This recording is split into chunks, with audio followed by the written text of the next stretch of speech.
Let me begin by talking about the title of the talk today, European Foundations of the Caste System.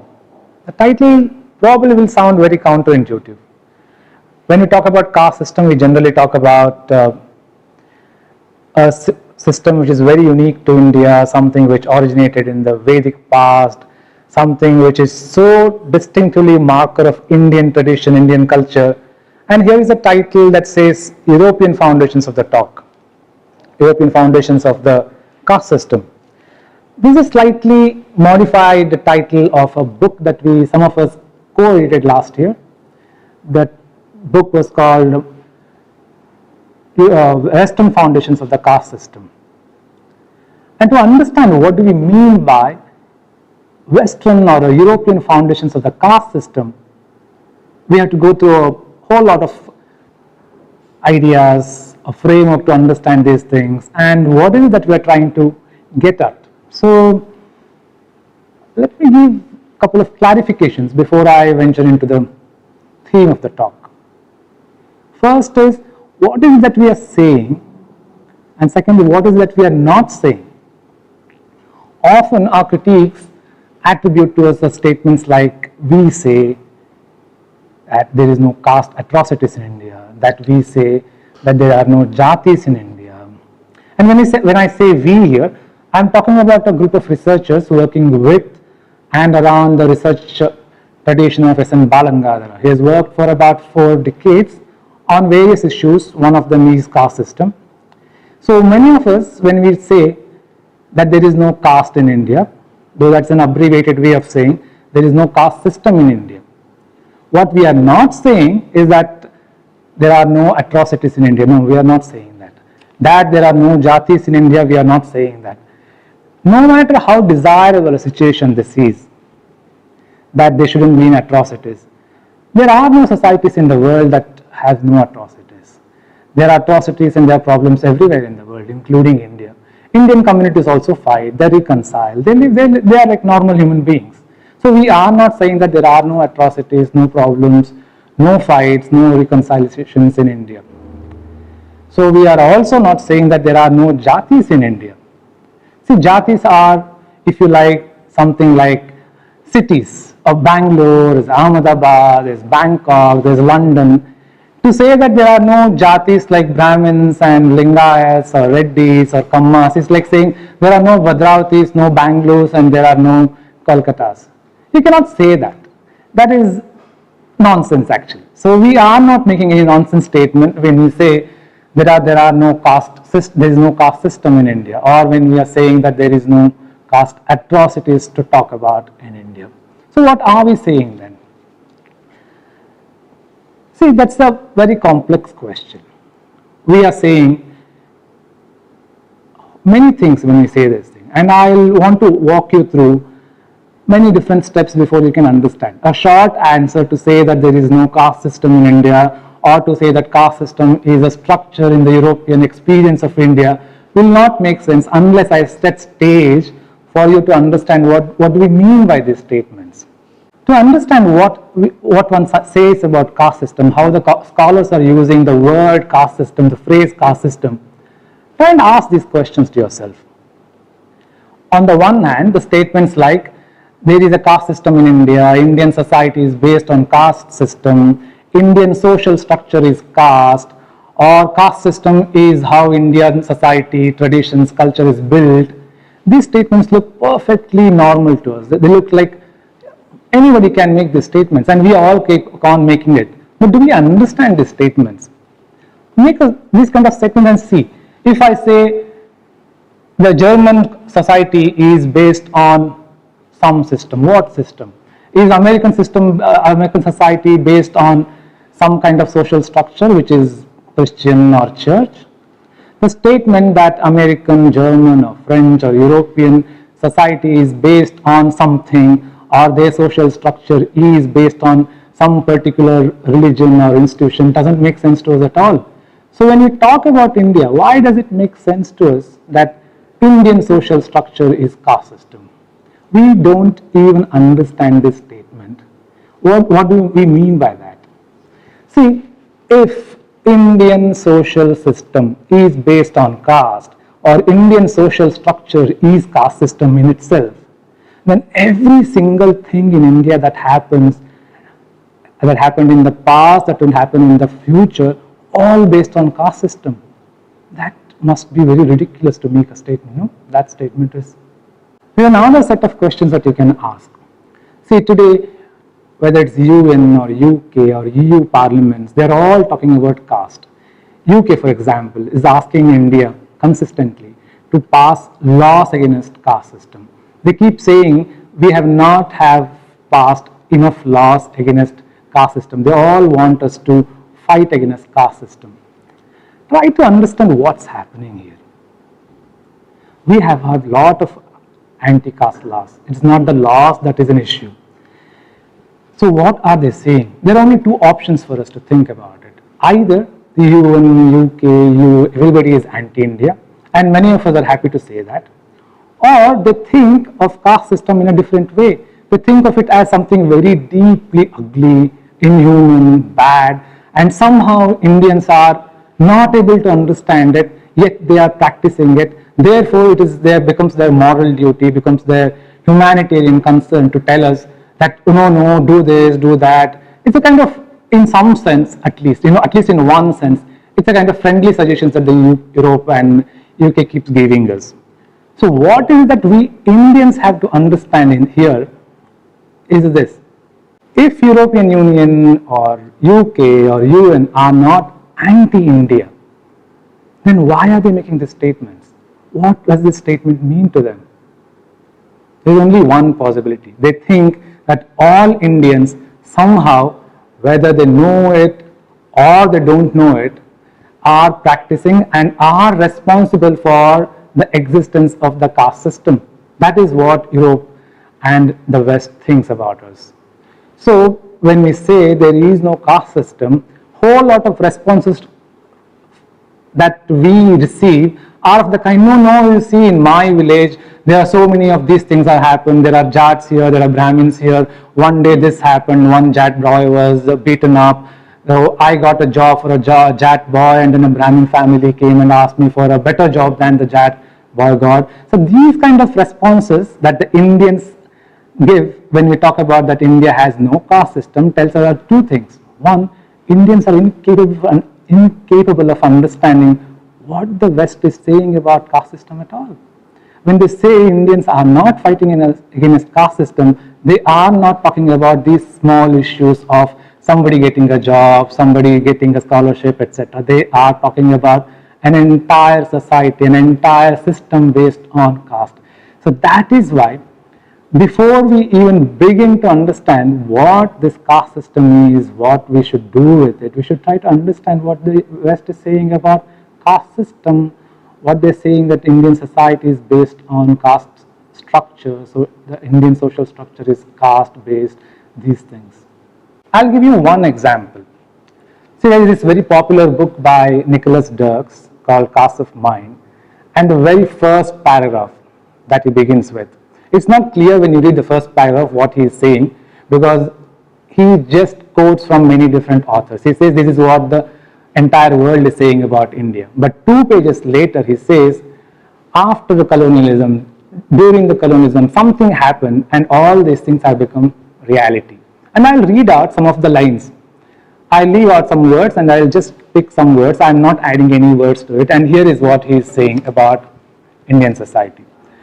When thinking of India, it is hard not to think of caste.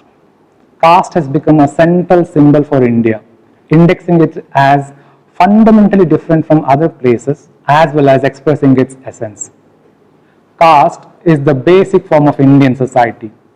Caste defines the core of Indian tradition and the major threat to Indian modernity.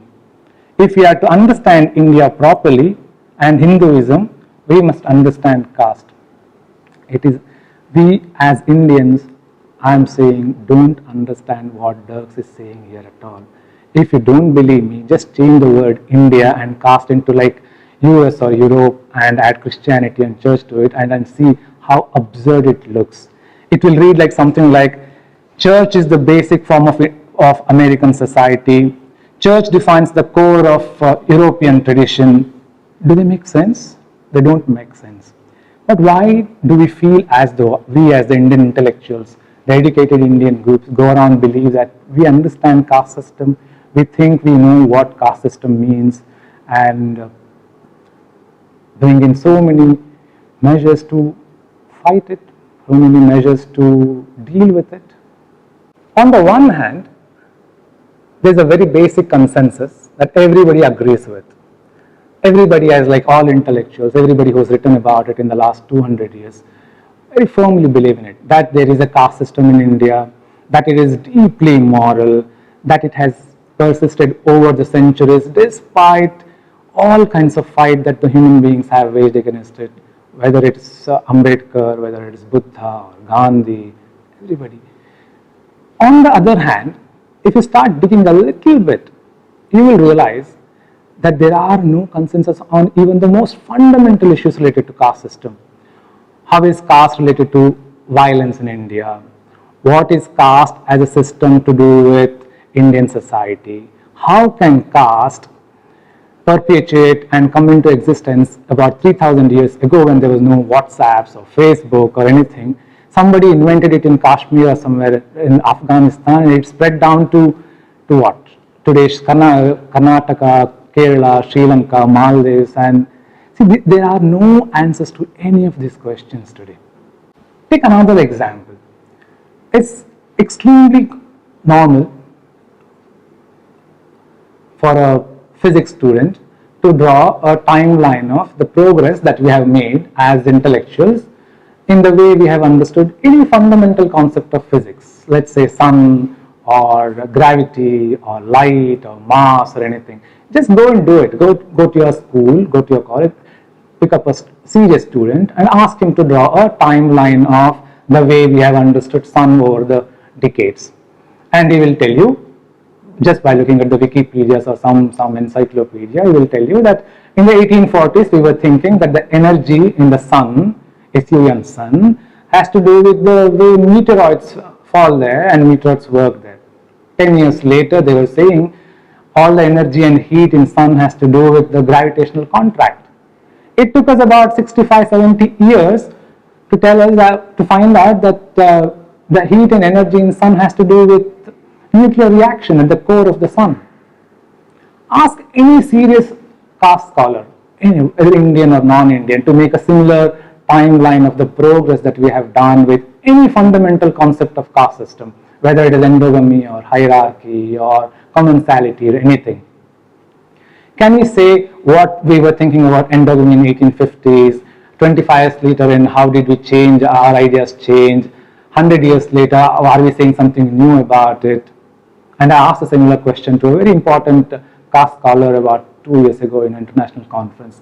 He had just finished presenting a longish paper on the progress in caste scholarship of 150 years. He heard my question and simply called it a stupid question to say. It shows how vacuous the field of caste studies today is. We cannot make a simple chart, a timeline of what we have done over 150 years. Every single thing, believe it or not, that we are saying about caste system today in the 21st century has already been said, and said in probably much better way in the 19th century by European scholars. So what have Indians done then? What have Indian scholars contributed to the field then in the last 150 years? It's a question for us to think. The question then is, why so many confusions? How have we arrived at this situation? What happened to us? See, I cannot in this talk go on giving you more and more examples to show how vacuous the field of caste system studies is, how empty it is, what the kind of thing that we are saying which has absolutely no proof or any kind of empirical evidence. But one important example for you. Let's talk about endogamy. What do we mean by endogamy today? Endogamy is an in-marrying group. A group, when it marries within itself, it's endogamy. And endogamy has been talked about as one of the most fundamental aspect of caste system. For example, Ambedkar says it is the essence of caste system. So there are many scholars who talk about endogamy as the fundamental property of caste system. But one of the biggest problems that we face when we go to the field with this idea is that we don't know what is the unit which is endogamous. See, I was part of a research group in Karnataka in Coimbatore University. The center is called CSLC, Center for Study of Local Cultures. They did a mammoth fieldwork for about 8 years under the guidance of S.N. Balagangadhara. And one of the things that we found out when we went there to the field with these kind of ideas about endogamy is that we don't know who is endogamous, which group is endogamous. Take the example of Kurubas of Karnataka. It's a dominant caste in Karnataka. Kuruba is one caste, but it has many subcastes. There are Sanna Kuruba, Dodda Kuruba, Alu Kuruba, Jainu Kuruba. And it is not Kurubas who marry within themselves. It is the smaller units that marry within themselves. A Sanna Kuruba will not marry a Dodda Kuruba. A Halu Kuruba will not marry a Jainu Kuruba. Now, who is endogamous here? Guriye, for example, important caste scholar says, because of these kind of problems, no, we should take subcaste as the real unit of caste system and not the caste itself. Okay, but that doesn't solve the problem. If we take a subcaste as a real unit of caste, what happens to the caste then? How do the small castes come together and form a bigger caste, a caste? And the problem becomes even more complicated if you do start doing your fieldwork among Brahmin communities. Brahmin is considered always one caste, and the statements like Brahmin is a caste and caste is an endogamous group is a part of almost all our textbooks. But go to the field, there is no Brahmin caste. There are many different castes within Brahminism. Take Iyengars for example. Iyengar is not just one caste. Iyengar has many sub-caste again, Vadakali and Tenkali for example. So now, ask this question. A Vadakali boy goes in search of a girl. Who is he marrying? Surely he wants a Vadakali girl. But Vadakali has to be a Iyengar. That Iyengar has to be a Brahmin. So now who is endogamous group here? Brahmins, Iyengars, Vadakali group. The problem is not even solved at that level because there is something called Gotra among Brahmins. Now a Brahmin, Iyengar, Vadakali boy will not marry a Brahmin, Iyengar, Vadakali girl if she belongs to the same Gotras. So who is endogamous group finally? Is it Brahmin, Iyengar, Vadakali or some Gotras? So these are the kind of confusions. But don't get confused. This is not very academic issue. I am not talking about academic confusions in caste studies. There is much more than that. This is just a way of introducing the topic for you. See, recently in 2018, Supreme Court in one of its cases declared that endogamy is not essential property of caste. But about 10 years ago in 2006, it had declared in another case, no, endogamy and marriage is a central issue of caste, therefore government of India should pay attention to or promote intercaste marriages, and a whole lot of money is poured into it. So it's one bad theory in caste system today is costing us enormous amount of money. Just go and do your own research and you will see how much money Indian government is pouring into promoting intercaste marriage, and ask why are they doing it. And if that example is not sufficient for you, I'll give you an even more important example. You must have heard about Bhavri Devi case. I keep talking about it always in my class. I won't give you many details, but you all know what happened. So Bhavri Devi was gang raped by about 5 so-called upper caste men, and the judge asked a simple question: how can upper caste men touch a lower caste woman? This rape never took place. Ask yourself, who created these lines that upper caste men don't touch lower caste women, that there is untouchability, that it is part of caste, and who is it finally, who is paying the price for it? Not the upper caste in some sense, no. It is the lower caste people who are paying price for this faulty theories of caste system. I'll give an example from my own state. In 2000, in Karnataka, in a small village called Kambalapalli in Kolar district. 11 SC boys were killed. Who killed it, what and how it happened, that is not for us for now. So that there are other agencies who will take care of it. But there is one important issue that I want to bring to your notice. And after the mass murder of about 11 SC youths, people started fleeing from the village, one after another. The entire village was deserted, and suddenly the government woke up, the Karnataka government, and they made an alternative arrangement. So what did they do? They created a small village, some 22 kilometers from where the original village was, and small shack-like houses were built there, and was offered to the people of the village.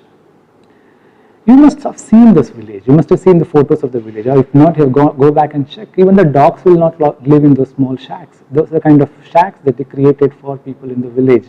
No post office, no roads, no police stations, no grocery shops, nothing. And why did this happen? The government had set up some fact-finding committee, and there were many independent fact-finding committees. They went to this village, saw what was happening there. The mass murder had happened. And the report that they wrote, which is available online here and there, snippets from it, they said, this caste system is deeply entrenched, it cannot be solved, people from Buddha down to Gandhi have been fighting against, it is part of a culture. These are the kind of things that they wrote. Ask yourself, if this is what caste system is, there is no way you're going to solve it. The only solution you will do is create this kind of some kind of small shacks 22 kilometers away from our village and offer it to the village people. Often when I tell this incident to my students in my class, in my workshops, etc., I do a small exercise. I tell them, imagine in your own village, some 10 people have been killed. Let's not worry about what is their caste, who is the victim, etc. What would you do if you are police persons, if you are teachers, if you are statesmen sitting in that village? They take about 1.5 minutes to say that no, first we should punish the people who have done it, we should conduct a speedy investigation, we should provide some kind of compensation to people who have been affected so that they will feel secure, so that their life is not disturbed too much. This is the kind of suggestion they come up with 1.5 minutes. But the intellectuals who went there, wrote lengthy fact-finding reports, they come up with these kind of ideas. The caste system is deeply entrenched, it's part of a culture, we cannot solve it. People from Buddha to Basavanna to Gandhi have been fighting against it. So today the confusions are not just academic about it. The caste system, the faulty idea of caste system has penetrated too deeply into our life. The mistakes that the state makes, the mistakes that the court makes, the mistakes that the administration is making because of these faulty theories, we are on the course to pay a heavy price for it. Maybe you and I will not be there to face the problem, but my kids, your kids, our grandkids will suffer for it. You will surely be wondering then, so what has happened? What happened to us 200 years, 300 years or whatever time that you want to think about, that we have arrived at this kind of a situation? Who created this monster? And as I reminded you earlier, this is a sentence that is attributed to us often, that caste system is a colonial construction. So what are we saying when we say that? See, to understand this statement, you have to understand something very important. See, European sailors, European traders, European travelers started coming to India as early as 14th century. And they came to India with many stories as background. So the European chronicles told them that the paradise on earth lies somewhere in the east, somewhere where India is. They had heard about a very pious, pure Christian group living in India, led by a very noble king called Prester John. They had heard stories from Greek writers of monsters living here, of noble people living here, of very strange practices like copulating on the roads and eating your dead ones, etc. These kind of stories they came with to India. So India was always an alien land to them, culturally very alien. But if they had to live here, they had to make a habitat out of it. They had to make some kind of livable conditions for themselves. So to say it in very short sentences, they had to make some kinds of heuristics, signposts, maps, cultural and geographical maps, and that's the only way they could have lived. And what happened in the process is that they connected dots which there were no connections earlier. They created dots where there were no dots earlier, and they ended up creating the monster called caste system. And when we say they created caste system, we are not saying what Nicholas Dirks says. The caste system didn't become a reality. The caste system is how S.N. Balangadhar explains, is how Europe experiences India. It's a pattern in their experience of India, and they behaved as though there is something called caste system. They behaved as though caste system is what they are seeing. So it is how they experienced India. And as I've seen over the years, this part of the argument becomes extremely difficult for us to understand. That Europeans came here, they experienced our culture, our society with the background knowledge of their culture, their society, how their society was organized, etc. And they imagine kind of entities that never existed here and they do not exist today. And caste system is one of them. To explain the whole issue, let me use a thought experiment that S.N. Balangadhar often uses in his. Imagine a Martian being comes to Earth and is going around with a notebook and a pen in the hand. It is writing down frantically whatever it sees here and there. It sees one day milk is white, it sees another day that elephants are huge here, it sees another day lions hunt and eat deers, it says another day there's small houses built everywhere. And it has one question: what is here? What is happening on this earth? It just wants to understand all these things. For a period of time, slowly, it comes up with an explanation. It says there is hiccupy on earth, and that explains everything that is happening here. Now hiccupy becomes not just an explanation for things that are happening, like milk is white and lions are hunting deers, etc. But it also becomes a link between all these things. So everything is happening on earth because there is hiccupy. If you ask questions, what is hiccupy? There is a ready-made answer. You see, don't you see milk is white? Don't you see elephants are so huge? Try to understand what's happening here. The question was asked about hiccupy. The answers were given about empirical entities on earth. There is no way you can deny that elephants are huge compared to some other animals. You cannot deny that milk is white, milk splits, milk becomes sour.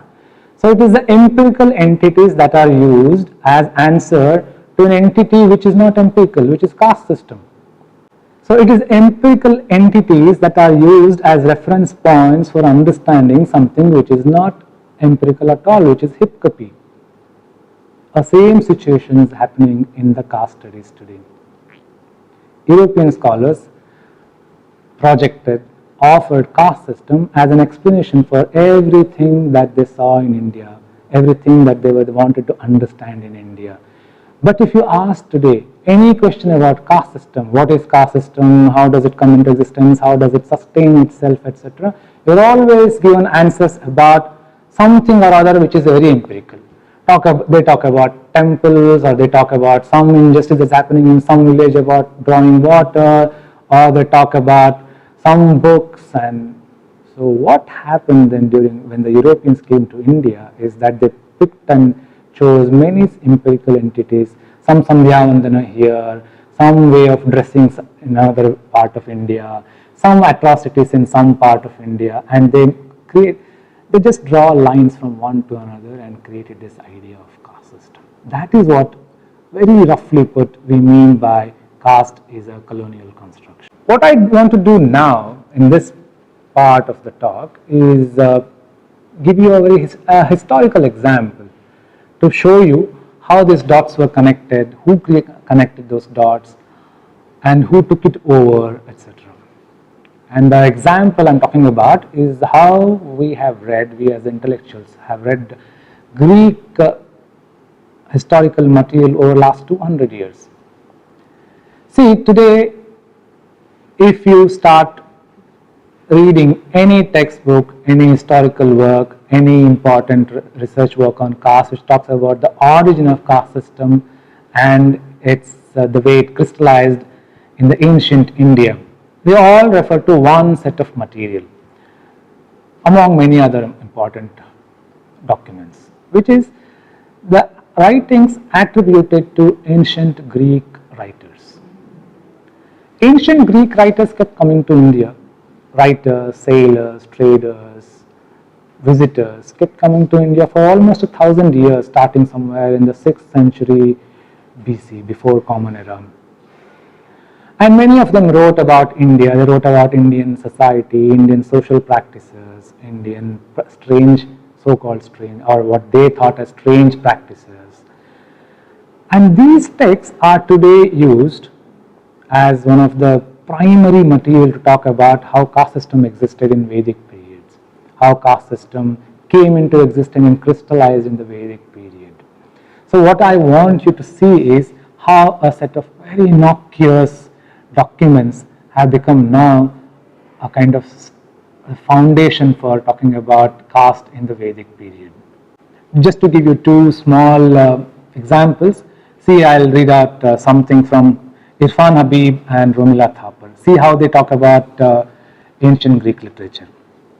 Irfan Habib, Megasthenes, with his listings of 7 castes, make unqualified statements about the formation of the caste system and its supporting ideology. And Romila Thapar, what is evident from Megasthenes' account of Indian society is that the theoretical aspect of the caste system had been fully accepted. Greek and Latin sources, for instance, refer to the caste system in India, and the majority of these references may be traced largely to the account of Megasthenes. Probably when you hear from these important historians talking about how ancient Greek scholars wrote about caste system and its crystallization over the years, you may be thinking that there's a whole lot of writings by Greek writers and they must have explained very in detail about what happened in the 2,300 years ago. Actually not.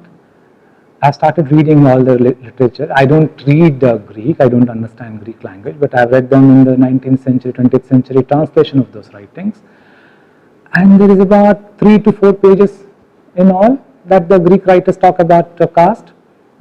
And it's not even clear to us whether they were talking about caste, because caste is the word that originated somewhere in the 16th century.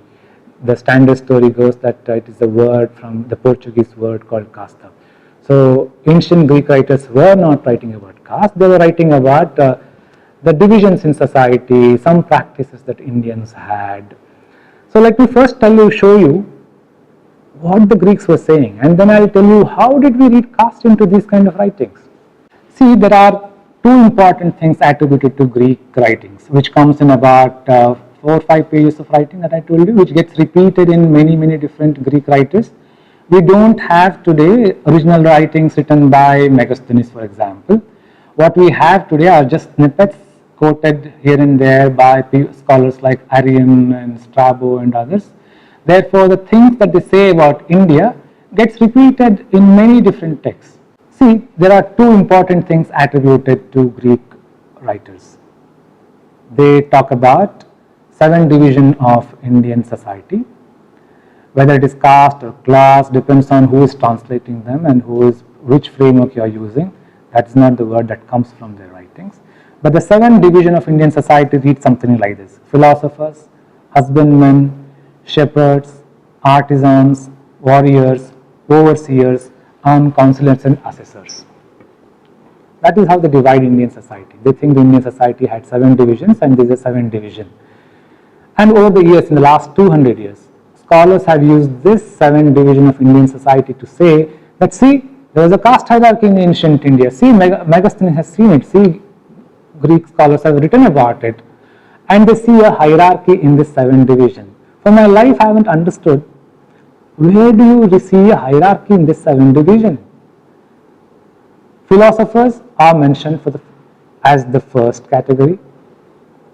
But elsewhere in the text, in fact, twice Megasthenes calls them the fifth group, or fifth class, or fifth section.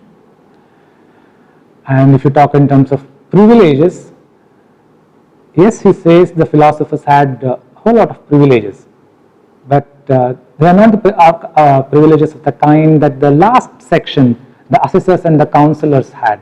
The assessors and counselors were very close to king, they lived in the palace, etc. That is not how philosophers were treated. But this 7th division of Indian society has been used consistently to talk about the existence of hierarchy in ancient India. And the second important thing attributed to them is a statement about endogamy and some kind of restriction on occupational mobility, exchange of occupations. I'll read out the quotation from a text attributed to Megasthenes, which comes in Arrian's text. The custom of the country prohibits intermarriage between the castes. For instance, the husbandman cannot take a wife from artisan's caste, nor the artisan a wife from husbandman caste. Custom also prohibits anyone from exercising two trades or from changing from one caste to another. One cannot, for instance, become a husbandman if he is a herdsman, or become a herdsman if he is an artisan. It is permitted that the sophists, which is philosophers, only be from any caste, for the life of the sophist is not an easy one, but the hardest of all. And scholars over the years have treated these lines as an indication that the ancient Greek scholars stand witness to two important properties of caste system: endogamy and restrictions on occupational mobility. And here are a couple of important scholars for you who say these things. First one is from B.R. Ambedkar. He says, Megasthenes did feel that the social organization of the Hindus was of a very strange sort. Otherwise, he wouldn't have taken such particular care to describe the peculiar features of the Hindu social organization. Bernard S. Cohn says, Megasthenes also noted that each of these 7 classes were endogamous and that one couldn't change his occupation or profession. M. N. Srinivas, Andre Bataille, and the co-authors say, the first foreigner to record his comments about caste was Megasthenes, a Greek who as early as the 4th century BC remarked on the way in which caste restricted the choice of a spouse and of an occupation. There are 3 important questions that we should ask. How did they decide that the word philosophers or sophists refers to Brahmins? How did they decide, these scholars in the 19th and 20th century? Second one, do really Greek scholars say that only philosophers, that is Brahmins according to the 19th century and 20th century scholars, enjoy this privilege and nobody else enjoys this privilege? Where did this idea come from? So that brings us to the question of what Greek scholars call a philosopher's privilege. They say that it is true that they say that philosophers can marry outside of their group. It is true that they say philosophers can have any job if they want. But they say something very interesting. They say philosophers can do this because of their excellence, because of their virtue, because they live a very difficult, hard life. So, interesting part of it is this. We have to understand now what is this excellence, virtue, the difficult life that these Greek scholars are talking about, which philosophers are attributed with. What is this virtuous life or life of excellence? What do they mean by this? Over the last few decades, many scholars have pointed out that the word virtue doesn't really, the way the Greek scholars use it, doesn't really mean what the Christians later used it as some kind of being nice, being benevolent, being very kind, etc. So virtue in ancient Greek literature meant completely different. It stood for some kind of life that people lived. It's a kind of excellence in the sense that if somebody is stands out from the group, if somebody is superior in terms of strength or learning, etc., that person is a virtuous person. That person's life is a life of excellence. So you can say in a way that when Greek scholars, Greek writers, or Greek philosophers using virtue or virtuous life, they are saying something what we would here in India be referring to as a life of a guru, a life of a rishi, a life of a sannyasi. They live a very hard life, they stand apart from ordinary human beings, and see, you can do it as an exercise. Go back to Greek literature and find out how they described the life of philosophers. They talk about philosophers' life as difficult because of austerity. They live, most of them live naked. They don't care about the wealth of the world. They don't think about name and fame. They eat very little. They practice very rigorous life. For example, one of the things that the philosophers, as they are called Brahmins now, their duty is to predict when the rain will come, for example. And if a philosopher, the prediction does not come true 3 times in a row, then that Brahmin or that philosopher is asked to keep quiet for the rest of his life apparently. That's what Megasthenes says. So this is how they understood a life of a philosopher. They lived a life which we today associate with, in our stories at least, with old rishis and gurus and somebody who is excelled in adhyatma. So that is how they understood philosopher. And other interesting thing that Greek scholars write about these philosophers is a philosopher can come from any caste, which means what? It means any person belonging to any caste. Well, I'm using the word caste, that's because I'm reading the 19th century translation where every Greek word has been rendered into caste and class. But basically, Greek scholars are saying that a philosopher can come from any section, which means everybody, if they could live a virtuous life, virtue as the Greeks were using the word, they could have become a philosopher. Once you become a philosopher, you could have married anybody. And when I say these things, don't assume that by philosopher they mean referred only to men. No, they also talk about women. So even a woman could have become a philosopher, could have come from any section of the society, and once she becomes a philosopher, she could have married anybody. So where is the hierarchy here? Where is the endogamy that we talk about here? Where is the restriction on occupational mobility that we talk about here? So now obviously the next question is, how did scholars manage to find caste system where there was no caste system? How did they manage to see a hierarchy and endogamy and all kinds of things in this 4 or 5 pages of writings attributed to ancient Greek scholars? And the credit goes to one of the very important 19th century scholar called Colebrooke, Thomas Colebrooke, who is considered the first most important Sanskrit scholar to come from Europe. In 1807, he wrote an article on Jains. In fact, he coined the word Jains today, which becomes so popular, is a word that he coined in 1807 article. So in this article, for the first time, he showed that we can reconcile, we can match what the Greeks are saying with the then understanding of caste system, which had a hierarchy, which had endogamy restrictions, etc. And he spends about 10 pages in that article. It's a lengthy article, 10 pages of that article just to show how to undertake this exercise. He takes line by line from the Megasthenes, Arian and other scholars and shows, see, you can read caste into it. See, you can read caste into it. So it's important for us to understand now, what did he do? How did he do it? To understand what he did, you have to first know something important. Ancient Greek scholars, when they talk about philosophers, they divide philosophers into 2 and sometimes 3 groups.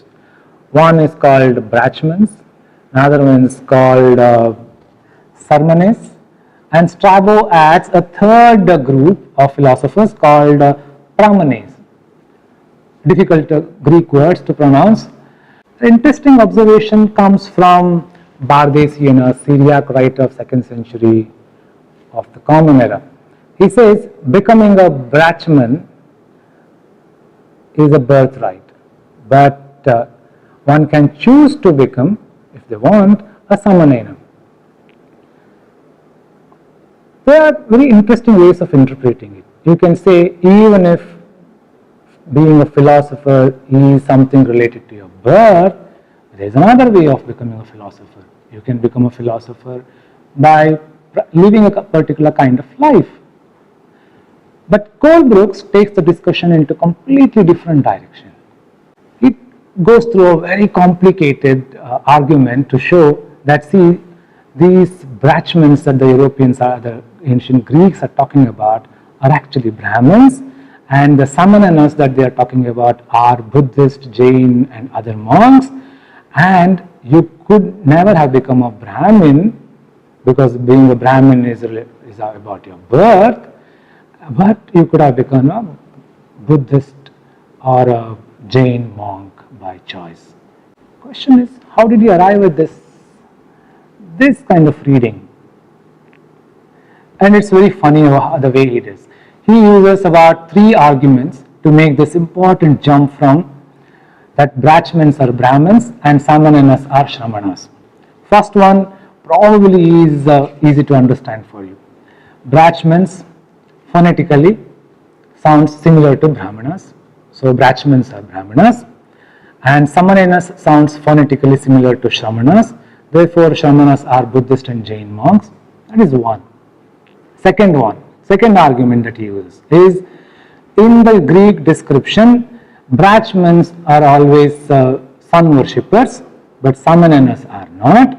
And in his own research, apparently at that time he had found out that only Brahmins do sun worship and not Buddhists and Jains.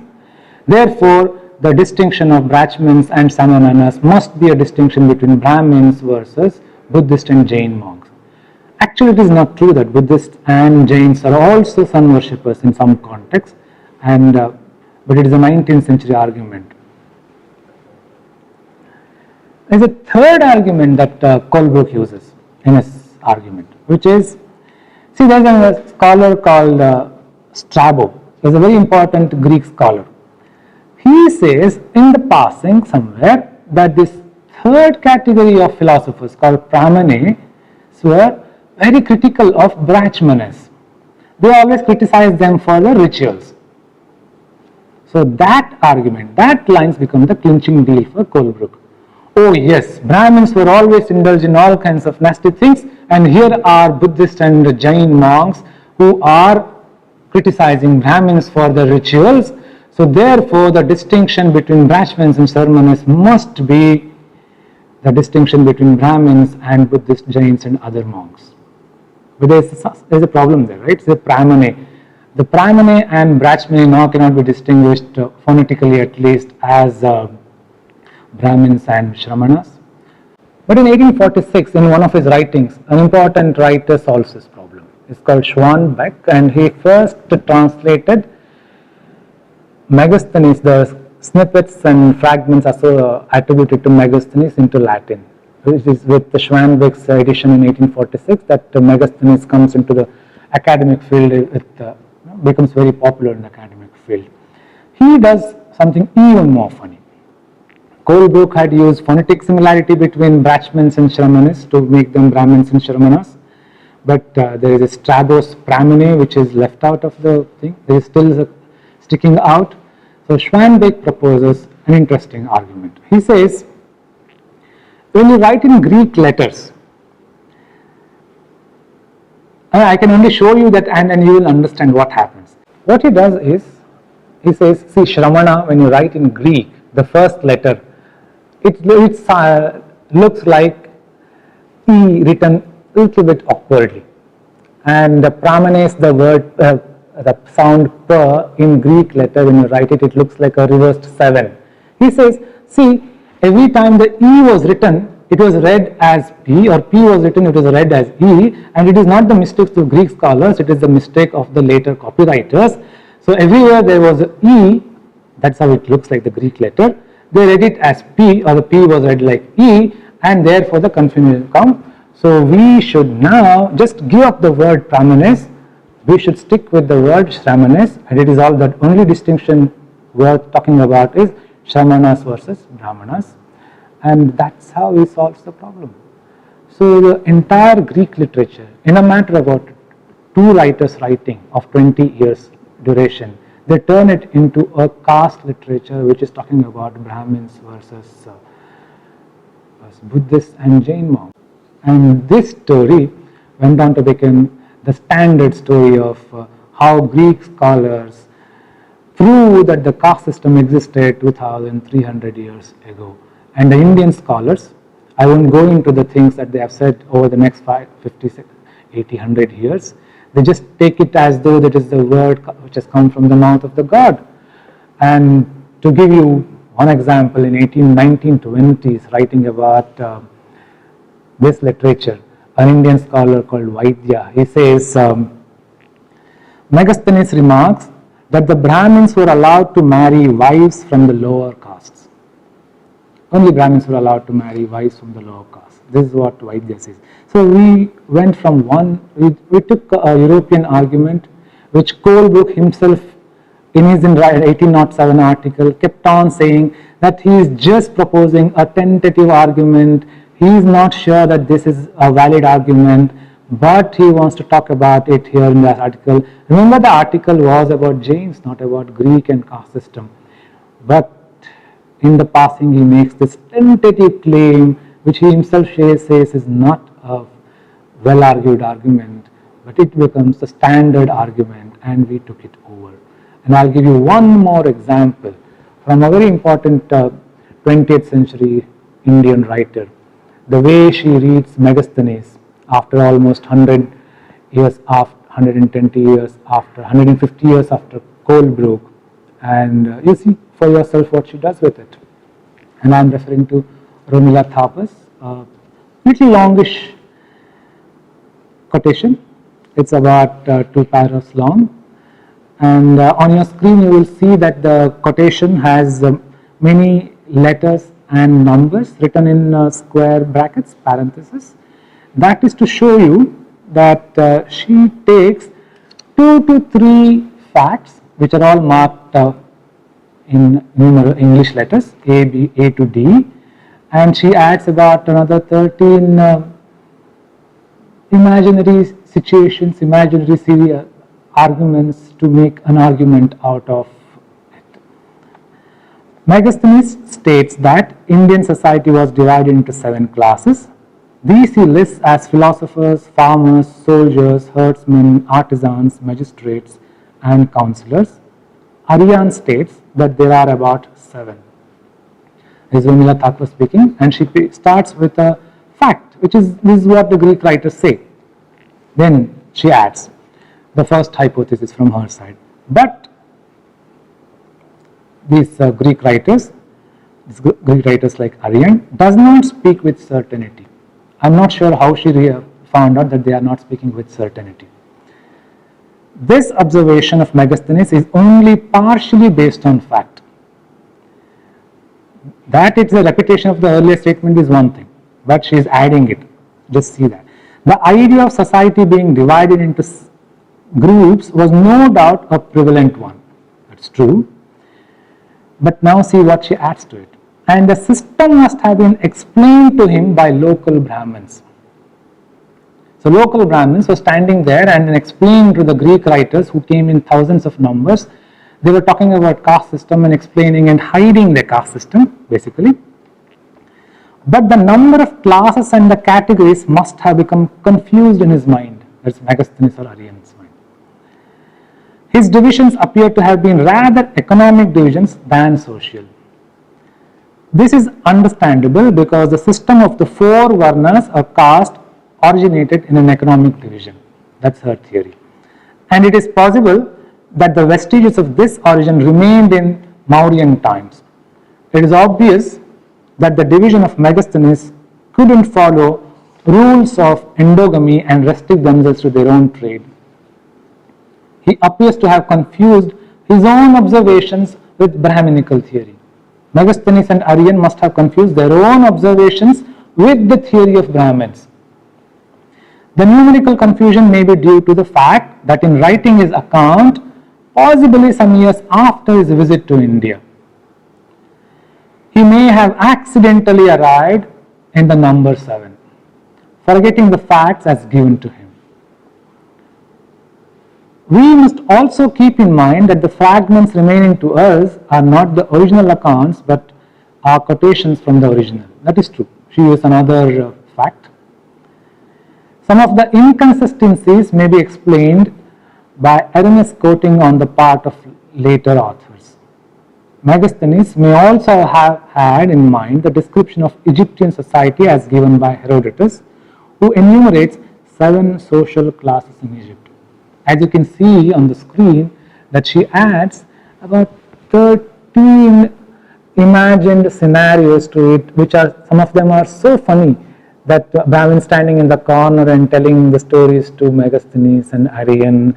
Megasthenes and Arian forgot the numbers because they wrote about it after going back. So this is what we have done with the colonial writings of the 19th century. And we think today we have understood caste system. We think the caste system exists and we have enough material to show this. You should ask yourself, what are we doing with this 19th century arguments? To go back to an argument that I had earlier made, an argument that comes from S.N. Balangadhar, that the caste system is a social, the caste system is a European construction. See, there is one thing very important that I didn't mention earlier. If caste system is a social construction in the way I explained to you, that it is the Europeans, the pattern in the way Europeans experience Indian culture, it will never be available to Indians. Indians will never understand European experience. So all that Indians can do with the caste studies, with the caste system arguments, is what Romila Thapar is doing here. Take up 2 lines from the European scholars of the 19th century and add a huge story to it and a lot of slogans and emotions to it, and there you are with the caste system story. So this is what is happening in caste system studies. So what is the moral of the story? The story that I told you so far. I'll be very brief again. I'll tell just 2 things. In 1807, when Colebrooke was writing, the India's GDP in terms of PPP, purchase power parity, was about 3 times more than UK. By the time when Romila Thapar was writing in 1960s, India had become the most poor third world country, and UK's GDP had gone about 2.5 times more than India's. So the story is not just a story of how we have constructed caste system story over the years, picking it up from Europeans which we don't understand, but it is also a story of what we have lost in the process. So we were better than UK when the story began. When the story ended in our hands, we are one of the poorest countries. But that is nothing compared to what we lost, which is my second point. In 200 years, in 300 years, what my teacher S.N. Balangadhar says is that we have lost access to our experience. Today, the kind of things that we are saying about Indian society, caste system, about our own people, about our traditions and culture are not what we experience, are not part of our experience. This is how Europeans experienced it. So where does that leave us? Let me go back to the argument that I made so far and summarize so that we see what we have said so far. As I keep telling my students after the class, if you didn't understand what I said about Europeans coming to India, if you didn't understand what I meant by caste as a colonial construction or caste as a European construction, forget it. If you didn't understand whatever I said about Greeks, forget that also. There is just one important point that you have to understand today. That is, this field of caste studies is full of confusions, enormous amount of confusions. we think we know what we are talking about when we talk about caste system, caste atrocities, caste problems, etc. But trust me, we don't know. When I started writing about caste, doing my research about caste about 12-15 years ago, one of the biggest challenges I had was this: where do slogans stop and my empirically rich and conceptually sound arguments begin in my understanding of caste system was very difficult for me to understand. That I think caste system exists is just a slogan. That I think caste system is unjust was just a slogan. The moment I started digging into the empirical facts, empirical information that can support these arguments, I realized that there is hardly anything to support these slogans. If you think caste atrocities is full of very sound data, then you should just go back to the book that I mentioned earlier, Western Foundations of the Caste System, and we have enough information given there to show you that when we talk about caste atrocities, we give one-sided data. The data is skewed and the data is wrong. So, what you can take home from this talk is simply this: the amount of confusions that this caste studies has today is not just about some historical confusions, some conceptual problems here and there. No, these problems are creating huge amount of problems in society today. We use these faulty theories in understanding ourselves. We use these wrong arguments to create solutions for non-existent problems in Indian society today. To give you a metaphor from medicine, the problem is like somebody has met with an accident and has a huge wound on the skin, and we are giving chemotherapy to cure the wound. So you should know that chemotherapy kills the cells. It doesn't help a wound to cure. So that is what's happening with caste system issues today. So non-existent problems are cropping up, and instead of solving problems in the last 100 years, we have created more problems.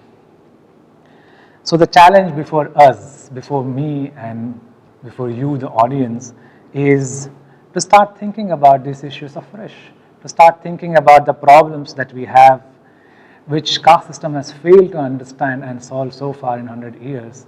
We have to go back to them and re-understand them, re-study them, and come up with new ideas.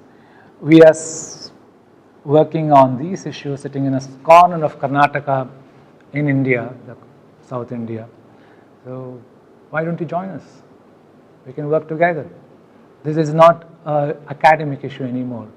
It is an issue about how we think about ourselves, how we present ourselves to the world, and how the world is treating us. Thank you.